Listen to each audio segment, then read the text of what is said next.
Go. Facebookers, Facebookeuses, citoyens, citoyennes, étrangers, étrangères. L'heure, elle est grave. L'heure, elle est vraiment grave. C'est pour ça qu'on est venu devant la mairie du Blanc-Ménil avec un élu d'opposition qui s'appelle Demba. Un vrai. Un vrai. Il nous faut des élus comme ça dans nos quartiers, dans nos cités. Pas de calcul. Il a vu la lutte qu'on mène pour les copropriétaires de la résidence La Justice. Je l'ai contacté. Je lui ai dit, Demba, on a besoin de toi. Demba, on a besoin de toi. Ça fait exactement depuis janvier 2025. Le 9 janvier 2025 exactement, j'envoie un courriel à un syndic qui s'appelle NG Immobilier à la demande des copropriétaires de la résidence La Justice, et c'est un copropriétaire qui est en train de filmer. Le 12 janvier, je renvoie un deuxième mail au même syndic avec une étude d'un document qui a été rédigé par l'ARC, l'association représentative des copropriétaires, qui est très identifiée dans le monde des copropriétaires, qui est très professionnel, qui est très sollicité par les institutions telles que les municipalités. Donc leur document il est fiable. Et lorsque j'étudie le document, je remonte 24 points de grief, c'est-à-dire 24 points qui auraient dû obliger le syndic NG Immobilier, qui a été préconisé par la mairie de Blanc-Ménil.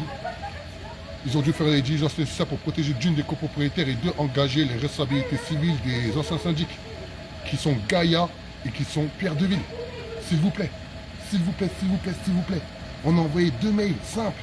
Il n'y avait pas d'insultes, pas de grossièreté, technique juridique et administrative, au seul bénéfice de copropriétaires désabusés, qui n'ont aucune visibilité sur la manière comment est usé l'argent public. Et là on parle de 15 millions d'euros, qui n'ont aucune visibilité sur le fonctionnement de leur propre copropriété, qui va bénéficier d'un plan de sauvegarde, qui a été réfléchi par cette même municipalité.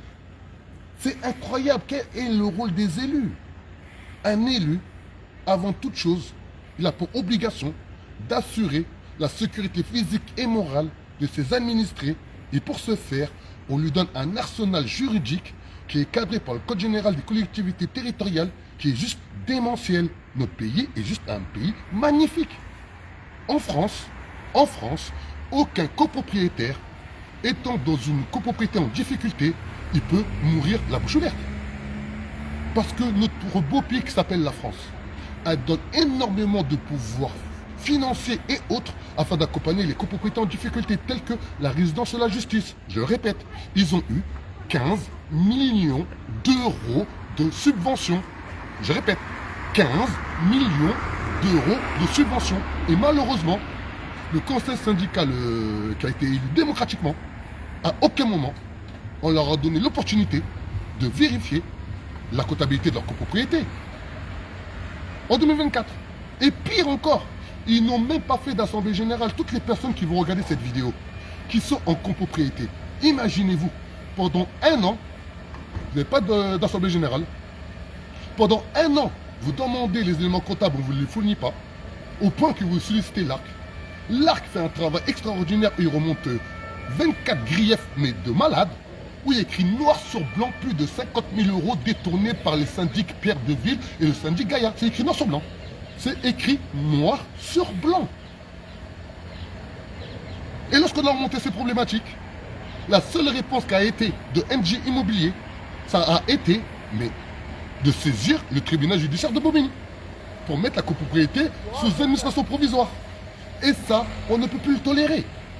On ne peut plus tolérer que des municipalités, soi-disant proches de leur population, dégagent des subventions à hauteur de 15 millions d'euros, mais ne réfléchissent pas, ne travaillent pas avec les copropriétaires. Et lorsque ces copropriétaires, qui n'ont pas une vision technique, juridique et administrative de comment on accompagne une copropriété en difficulté, qui a un plan de sauvegarde à hauteur de 15 millions d'euros, ben c'est normal qu'ils appellent une association comme la mienne, une personne comme moi, qui a des compétences accrues sur le fonctionnement des copropriétés en difficulté, s'il vous plaît. On appelle ça l'entraide dans nos quartiers.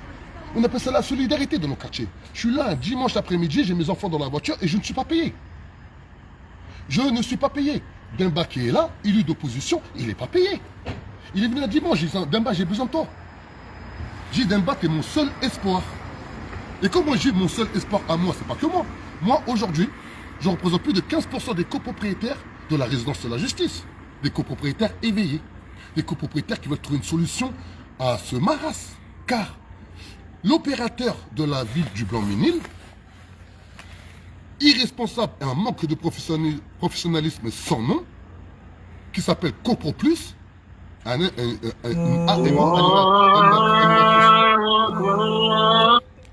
animateur à maîtrise d'ouvrage, il a osé afficher dans tous les halls d'escalier comme quoi la copropriété, ou du moins les copropriétaires sont endettés à hauteur de 600 000 euros. C'est faux. C'est totalement faux. Et l'opérateur, c'est comme si c'est la mairie. Ils sont partis afficher ça carrément sur les halls d'escalier. Il est propriétaire, je suis propriétaire. Imaginez-vous, nous, on rentre chez nous, on nous paye nos charges, dans nos têtes, tout va bien. Tu arrives chez toi, tu vois que ta copropriété est endettée à hauteur de 600 000 euros. Et que c'est faux. Non, ça va trop loin, ça va trop loin. Et un élu de cette ville, la seule réponse qu'il a trouvée, c'est de m'assigner moi pour diffamation, en plus un acte juridique d'un niveau intellectuel tellement faible que je suis sûr et certain de gagner cette procédure. Et là, c'est le 29 janvier 2026, car ils essayent d'esquiver, ils veulent retarder. Non, moi je veux le plus vite possible qu'on traite cette problématique.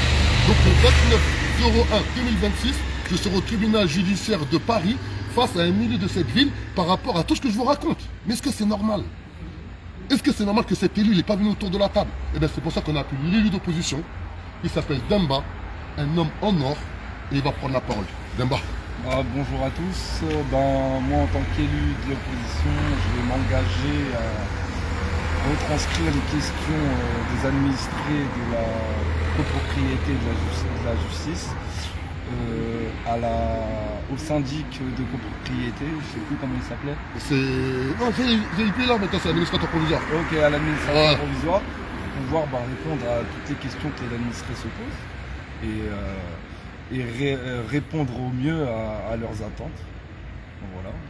Et surtout, c'est important qu'aujourd'hui, nous puissions comprendre pourquoi nous menons cette action.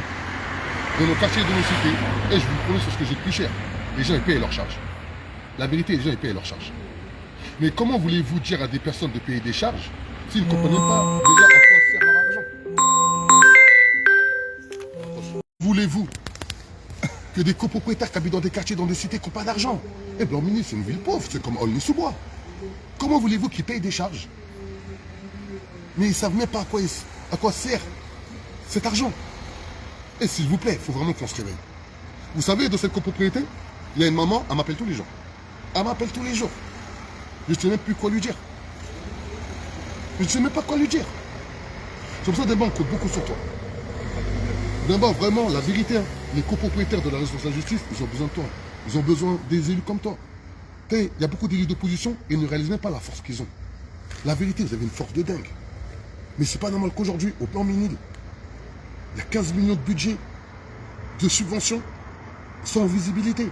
On a vécu ça, nous, à Aulnay-sous-Bois, la copropriété de la Morée. Ils ont bénéficié exactement de 20 millions d'euros de subventions. Allez voir le quartier. Travaux dégueulasses. Les charges, ils ont explosé. Les copropriétaires, ils n'ont aucune vision de leur copropriété. L'administrateur provisoire, il est installé depuis 20 ans. 20 ans. Ça fait 20 ans qu'ils n'ont pas eu d'assemblée générale. Ça fait 20 ans qu'ils n'ont aucune visibilité sur l'action qui est menée par l'administrateur provisoire. Heureusement qu'on a été là, on a récupéré 2 millions d'euros. On a fait en sorte de mettre la pression à la municipalité de la ville d'Aulnay-sous-Bois qui a payé la nomination d'un géomètre expert. On a mis la pression pour faire en sorte de faire nommer des experts comptables, géomètres experts. On a réussi à faire en sorte que tous les copropriétaires puissent être respectés par l'administrateur provisoire au point qu'ils leur ont mis à disposition un local au 9 rue des Jeunes. On a fait un travail de dingue. Dans la résidence de la justice, il n'y a tellement pas de travail, il n'y a tellement pas un travail de fond qu'il y a un local qui appartient à la copropriété, qui a été kidnappé, qui a été récupéré par un copropriétaire à titre gracieux. Et ce copropriétaire, aujourd'hui, travaille carrément avec la municipalité à travers l'administrateur provisoire. Comment voulez-vous que dans nos quartiers, dans nos cités, on puisse ramener un cadre juridique que tout le monde respecte? Mais si déjà, dans la même copropriété, l'opérateur qui est mandaté par la municipalité, adoubé par l'administrateur provisoire. Ils permettent à un copropriétaire qui a littéralement volé un local de travailler avec. C'est incroyable. S'il vous plaît, la raison d'être, le respect de soi-même, il commence déjà à s'appliquer en bas de chez soi. C'est pour ça que je tiens vraiment à te remercier d'en bas. Ouais, il n'y a pas de problème, il n'y a pas de souci. Voilà, je tiens vraiment à te remercier. On espère vraiment que le message va passer au sein de la ville du Blanc-Minil, car au Blanc-Minil, ça va bouger à partir de mars 2026. Et je ne sais pas si vous vous en rappelez, il y a même pas 2, 3, 4 mois, j'avais fait une vidéo dans ce sens-là. Je dis qu'au Blanc-Minil, ça doit bouger. À Aulnay-sous-Bois, ça doit bouger. À Sevran, ça doit bouger. À Villepinte, ça doit bouger. À Stein, ça doit bouger. À Saint-Ouen, ça doit bouger. Dans tous nos quartiers, ça doit bouger. On est des Français, s'il vous plaît. Pour de vrai. On ne peut plus rester comme ça. Et on est un dimanche à une famille, j'aurais pu être chez moi. Alors que je suis là au Blanc-Minil, déterminé avec un nul pour essayer de faire bouger les lignes. S'il vous plaît. S'il vous plaît. Il ne faut pas qu'on rate les élections de mars 2026. On doit se faire entendre. Nous, dans nos quartiers de nos cités, regardez à la télé. Ils parlent de nous tous les jours. Regardez par rapport au foulard. Ils font mal à la tête par rapport au foulard, par rapport à nos enfants. Alors qu'ils ne savent même pas que nous, nos enfants, quand, exemple, on va dans des lieux de culte ou autres, c'est un plaisir. Il n'y a pas d'animosité. Parce qu'ils ne nous considèrent pas comme des Français à part entière. Quand je dis eux, c'est un petit noyau dur, mais qui font trop de bruit à travers les canaux médiatiques. On a la chance d'avoir des élus dans nos quartiers, qui connaissent notre réalité. Mais si maintenant on ne leur donne pas de la force lors des élections de mars 2026, il est là, c'est un élu d'opposition qui a investi. Vous savez comment ton groupe politique que vous gagnez là engagé, tout ça. Ouais, Voilà, ils ont un petit groupe où ils essaient de faire bouger les lignes. Ouais, après avec plusieurs tissus associatifs. Voilà. S'il vous plaît, il faut que ça bouge. On ne peut plus rester comme ça. S'il vous plaît, s'il vous plaît, s'il vous plaît. C'est important. Aujourd'hui, il ne faut plus qu'on soit dans des calculs inutiles. S'il vous plaît. Un bon pays d'unité, la révolution est en marche et personne ne peut l'arrêter.